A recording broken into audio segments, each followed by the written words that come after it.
Okay, this is video 13 about dry practice.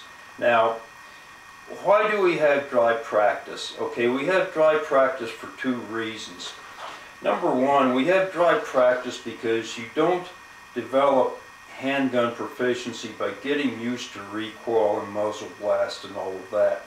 In fact, the more you shoot, often the worse you shoot, because as you shoot over a period of time, more and more, thousands or hundreds of rounds or whatever, you'll tend to develop bad habits, and this will amplify that tendency. So that's why we had dry practice. In fact, I do dry practice for months on end without putting live rounds through my weapon. So that's why we do it. And a lot of people do dry practice almost exclusively, like over 90% of the time. Now, so that's the first reason. The second reason is cost. It costs 50 cents a piece to burn these puppies. That's the target version of these that don't cost very much. The self-defense rounds are $1.25 each, and these are 50 cents. So that adds up after a while. You go through 400 rounds at a 4-day handgun, you burned up a couple $100. So that's the other big reason for dry practice. Now, in getting started on this, I'm going to show you my dry practice checklist here just to show you that I do have one. And then I'm going to read these off. That'll take about a minute or so, and then I'll show you what I do with dry practice. Here's my dry practice checklist. Number one, set a realistic dry practice goal before you start. A long practice session is not necessarily better because quality, not quantity, is the goal. At 10 or 15 minutes is plenty. 2. Establish the proper mindset for dry practice. 3. Establish and maintain control with your dry practice environment to eliminate all possible distractions. That means turn the television off, turn the radio off, do it when your kids are at school, you know, eliminate all the possible distractions you can. Number 4. Unload the weapon and yourself and place the ammunition in another room. 5. Chamber check the weapon to verify that it is unloaded and say, the weapon is unloaded and I am ready for dry practice.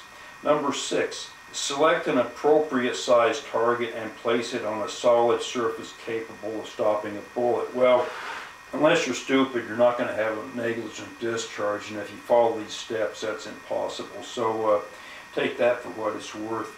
7. Chamber check your weapon and then begin dry practice. 8. Terminate the dry practice session before significant mental and physical fatigue set in. Number 9. Remove the dry practice target immediately upon finishing the dry practice session. Number 10. Return the weapon to its fighting mode, loaded and placed in its usual location such as a holster, fanny pack, briefcase, or nightstand. And you remember what I told you, everything begins and ends with a chamber check and a mag check. You want to make sure there's brass in the chamber. It's embarrassing if somebody breaks in at 3 a.m. and you didn't chamber around. Number 11, say aloud, the weapon is loaded and dry practice is over. Now, I'm going to be using an empty weapon here for the most part. The only thing is here, I do have an empty magazine to simulate the type 3 malfunctions that I'm going to show you that I practice. So here's what you can do with dry practice. Okay.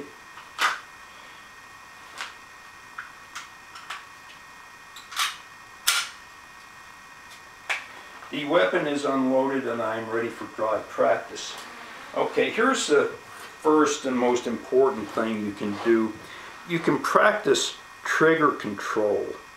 Now, that's very important. You remember I told you that the trigger presses back to here, you take the slack out of it, get your surprise brake, trap the trigger back here, the slide cycles, chambers around, then you release the trigger, and you'll either hear the click or you'll feel the click. After a while you'll feel these. So one of the things you can practice with dry practice is trigger control.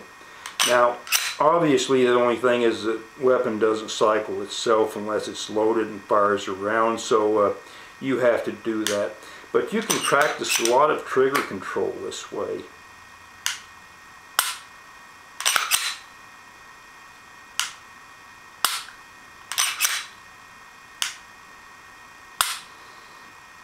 Okay, the other thing you can practice is sighting in on a target. Now I have my dry practice target right there. That's what it looks like. It hangs in the closet, and that's what I utilize for my dry practice session.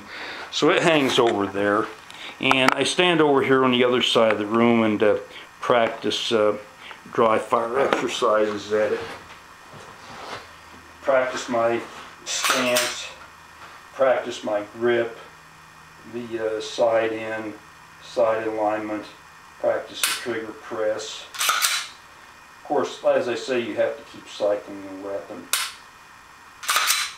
So you can do that. A lot with dry practice. Okay. The other thing you can do with dry practice, I'm already 6 minutes into this, I'm having a lot of fun. The other thing you can do is practice clearing malfunctions. Okay, you can simulate type 1 malfunction real easy.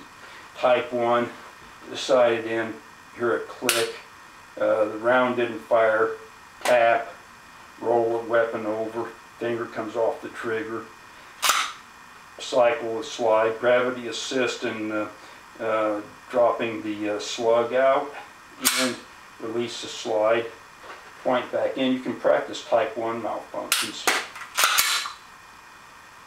And in reality, a type 1 malfunction will happen at about that speed.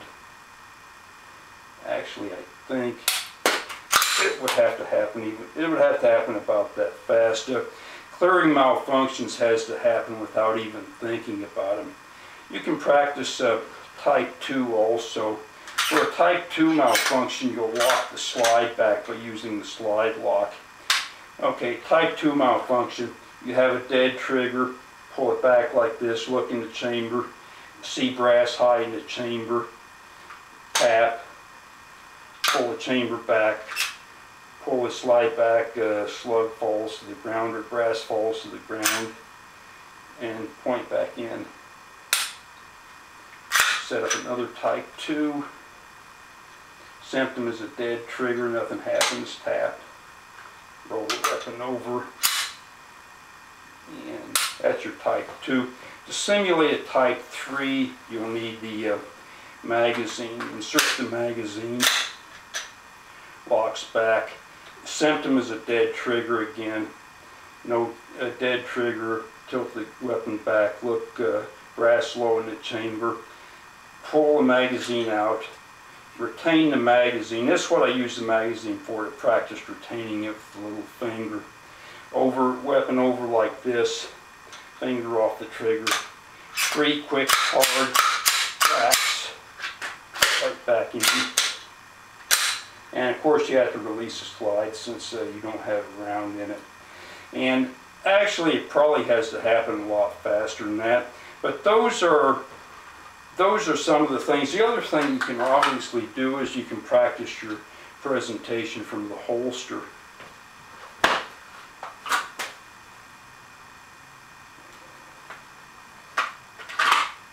That's the other thing you can do with dry practice.